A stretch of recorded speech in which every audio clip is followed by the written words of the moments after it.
दोस्तों नमस्कार। भारतीय रेल यात्री चैनल पर आप सभी लोगों का बहुत बहुत स्वागत है। दोस्तों आज जिस रेल खंड के बारे में हम लोग बात करने के लिए जा रहे हैं वो है हाजीपुर सुगौली रेल खंड।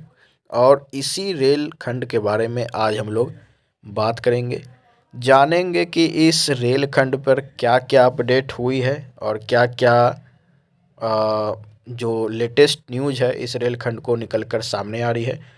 दोस्तों इस रेल खंड का जो लेटेस्ट अपडेट है ये बहुत दिनों से विलंबित था। इस रेल सेक्शन के बारे में कोई भी अपडेट पता चल ही नहीं पा रहा था कि आखिर इस रेल खंड का क्या है, आगे कौन कौन से नए स्टेशन बनने वाले हैं।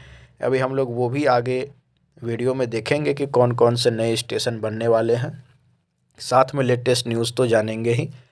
पहले हम लोग जान लेते हैं कि ये रेलखंड कहाँ पे है। दोस्तों आप लोगों को पता ही होगा, आप जानते ही होंगे कि पूरे भारतीय उपमहाद्वीप में सबसे ज़्यादा गौरवशाली इतिहास रखने वाले बिहार राज्य में ये रेलखंड पड़ता है। हम लोग देख लेते हैं ये कहाँ पे है। दोस्तों आप ये देख पा रहे होंगे यहाँ पे सुगौली है और यहाँ पे आप देख पा रहे हैं कि हाजीपुर है। अगर हम जूम करें तो आप देख पा रहे होंगे कि पटना, पाटलिपुत्रा और हाजीपुर ये सभी मेन जंक्शन है। यहाँ पे आपको पटना दिख गया, पाटलिपुत्रा दिख गया, गंगा पार कर गए तो यहाँ सोनपुर दिख गया, हाजीपुर दिख गया और यहाँ पे है घोसवर जंक्शन। दरअसल ये जो हाजीपुर सुगौली रेलखंड है इसका जो लाइन अलग से निकलती है वो घोसवर जंक्शन यहाँ से निकलती है।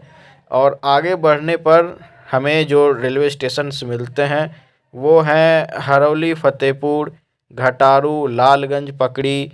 इसके आगे फिर हम आगे बढ़ते हैं तो फिर हमें वैशाली मिलता है। वैशाली तक जो है रेल सेक्शन बन चुका है और वैशाली से सोनपुर के लिए ट्रेन का जो परिचालन है वो भी हो रहा है मेमू के रूप में। वैशाली से आगे बढ़ने पर हम देखते हैं कि हमें यहाँ पे मिलता है सरैया जंक्शन, जो कि अभी निर्माणाधीन है। वैशाली से सरैया जंक्शन आने वाले समय में बहुत बड़ा जंक्शन बन जाएगा क्योंकि 4 रूट यहाँ से निकलेगी, एक पारू को, एक मुजफ्फरपुर को, एक वैशाली को और एक इधर छपरा को। तो ये जो रूट आप देख रहे हैं ये बहुत इम्पोर्टेंट रूट है। ये है छपरा वाला रूट जो कि आपने देखा। तो सरैया से आगे बढ़ने पर ये मिल जाता है पारू रेलवे स्टेशन और यही पारू रेलवे स्टेशन से लेकर के अपडेट आई है। अभी मैं आपको बताऊंगा कि वैशाली से पारू तक का रेलवे सेक्शन भी तैयार हो गया है और इस पर दिसंबर या फिर कुछ महीनों के बाद इस पर लोकल ट्रेन भी आपको देखने को मिल जाएगी। फिर आगे बढ़ने पर हमें मिलता है देवरिया रेलवे स्टेशन। ये देवरिया पूर्वांचल वाला देवरिया नहीं है दोस्तों। आप जानते होंगे कि उत्तर प्रदेश का पूर्वांचल पूरे दुनिया में, पूरे देश में सबसे घटिया और सबसे पिछड़ा हुआ क्षेत्र है। तो वो वाला देवरिया ये नहीं है। फिर आता है साहिबगंज। तो साहिबगंज झारखंड वाला साहिबगंज नहीं है। झारखंड भी आप जानते हैं दोस्तों कि एक अच्छा राज्य नहीं है। बिहार से अलग होने के बाद झारखंड को बिहार का एक तरीके से श्राप ही लगा और आज तक वो डेवलप नहीं हो पाया। फिर आगे बढ़ने पर हमें मिलता है केसरिया रेलवे स्टेशन। आप ये भी देख पा रहे होंगे, ये है केसरिया रेलवे स्टेशन। फिर है यहाँ पे सिसवा रेलवे स्टेशन और फिर है अरेराज रेलवे स्टेशन। फिर हम आगे बढ़ते हैं तो हमें देखने को मिलती है हरसिद्धि रेलवे स्टेशन और हरसिद्धि से आगे बढ़ते हैं तो फाइनली ये सगौली रेलवे स्टेशन को मिलती है, जो कि आगे जाकर नरकटियागंज होते हुए गोरखपुर कैंट के रास्ते चली जाती है। और यदि सगौली से अगर हम इंजन रिवर्स करें तो ट्रेन उत्तर की दिशा में जा कर के रक्सौल भी जा सकती है और रक्सौल से फिर ये आगे इस पूरब की दिशा में आ कर के फिर ये सीतामढ़ी को भी आ सकती है। तो दोस्तों ये तो हो गई इस रेलवे रूट की बात। अब हम लोग बात करते हैं ये रेलवे लाइन कितना इम्पोर्टेंट है। दोस्तों ये रेलवे लाइन इतना इम्पोर्टेंट है, आप इस चीज़ को देख सकते हैं कि ये 4-5 बड़े शहरों को कनेक्ट कर रहा है। कैसे कनेक्ट कर रहा है आपको मैं बता देता हूँ। अभी अगर आपको बेतिया से अगर आपको राज्य की राजधानी पटना जाना हो तो आप कैसे आएंगे? तो आप इस तरीके से आएंगे, बेतिया से सगौली, चकिया, मुजफ्फरपुर और फिर भगवानपुर, हाजीपुर, सोनपुर, फिर गंगा पार करके पाटलिपुत्रा होते हुए पटना आएंगे, जो कि काफ़ी घुमावदार रूट। जबकि अगर ये रूट बन जाता है तो आप बेतिया से डायरेक्ट ही या फिर गोरखपुर से आ रहे कहीं से भी अगर आप मतलब कि सगौली के पश्चिमोत्तर क्षेत्र से आ रहे हैं तो बेतिया सगौली से डायरेक्ट आप हाजीपुर आ जाएंगे और फिर पटना आ जाएंगे, तो समय का बहुत ज़्यादा बचत होगा। मुजफ्फरपुर में ऑलरेडी बहुत ज़्यादा कॉन्जेशन रहता है ट्रेनों का, वो कम होगा। और तो और आप ये देख सकते हैं कि जो भी ये वाला जो 4 इम्पोर्टेंट बड़े शहर आपको दिख रहे हैं, कौन कौन से 4 बड़े शहर हैं? तो पहला है बेतिया, जो कि बिहार का एक बहुत इम्पोर्टेंट शहर है। दूसरा है छपरा, तीसरा है पटना जो कि राजधानी है, चौथा है मुजफ्फरपुर। ये सारा केवल और केवल इस रूट के बन जाने से कनेक्ट हो जाएगा, तो बहुत इम्पोर्टेंट है। आइए दोस्तों, अब हम लोग जान लेते हैं इस पर लेटेस्ट अपडेट क्या है। दोस्तों आप देख पा रहे हैं ये जो अपडेट है ये मैंने ईटीवी बिहार से लिया हुआ है। आइए देख लेते हैं क्या अपडेट है। आप दोस्तों ये भी देख पा रहे होंगे, ये कल परसों का ही ये न्यूज़ आर्टिकल है, 12 दिसंबर का ये जो न्यूज़ आर्टिकल है वो मैं ले रहा हूँ। इस पर देखिए दोस्तों, लिखा है वैशाली से पारू के बीच दिसंबर में शुरू होगी लोकल ट्रेन, हाजीपुर सुगौली नई रेल लाइन से पटना और पूर्वी चंपारण होंगे सीधा कनेक्ट। ये तो मैं आपको पहले ही बता चुका हूँ।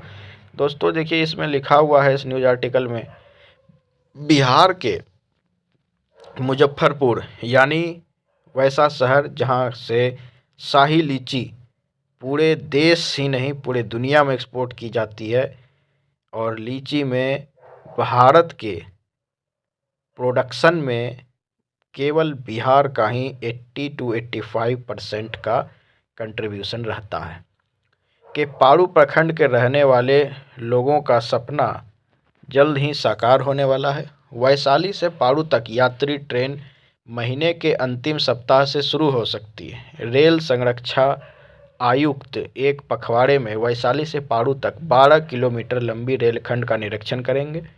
इसके बाद उम्मीद है कि दिसंबर के अंतिम सप्ताह में यात्री ट्रेन चलने लगेगी। इसके लिए पूर्व मध्य रेलवे ने तैयारी पूरी कर ली है। तो दोस्तों ये है अपडेट। पारू से देवरिया तक मार्च तक शुरू हो सकती है ट्रेन सेवा। सीआरएस के निरीक्षण के बाद हाजीपुर से सोनपुर जाने वाली, आप ये देख सकते हैं 055-220 सवारी गाड़ी पारू तक चलने लगेगी। यह पारू के लिए पहली लोकल ट्रेन होगी जिससे लोग हाजीपुर तक सफ़र आराम से कर सकेंगे। बताया गया कि पारू से लेकर देवरिया तक मार्च से यात्री ट्रेनें चल सकती है। 12 किलोमीटर लंबी रेलखंड के बाद 18 किलोमीटर लंबी रेलखंड पर सीआरएस निरीक्षण के लिए पूर्व मध्य रेलवे तैयारी कर रहा है। रेलवे ट्रैक के स्टेशन भवन का निर्माण पूरा कर लिया गया है। रेल लाइन की कमीशनिंग व पत्थर डालने का काम अंतिम चरण में है। दोस्तों आप यहाँ पे ये भी देख सकते हैं, हाजीपुर सुगौली 101 किलोमीटर लंबी है परियोजना।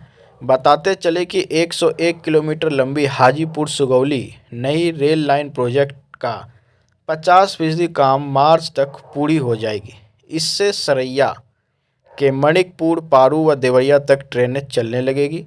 साथ ही में एक वर्ष में साहिबगंज से केसरिया होते हुए सुगौली तक रेल परिचालन शुरू हो जाएगा। इससे परियोजना को केंद्र सरकार ने वित्त वर्ष 2003-04 में मंजूरी दी थी। केंद्र सरकार ने परियोजना को दी थी मंजूरी। परियोजना पूरी होने से मुजफ्फरपुर व पूर्वी चंपारण के कई इलाकों में रेल परिचालन शुरू हो जाएगा। परियोजना पर 2000 करोड़ 66,78,000 रुपये खर्च होने हैं। हाजीपुर सुगौली नई रेल लाइन चालू होने से पूर्वी चंपारण व राजधानी पटना के बीच सीधा रेल नेटवर्क स्थापित होगा। पूर्वी व पश्चिमी चंपारण के यात्री मुजफ्फरपुर जंक्शन पहुंचे बिना ट्रेनों से पटना तक यात्रा कर सकेंगे। यहाँ पे देख सकते हैं पर्यटकों की संख्या में होगा इजाफा।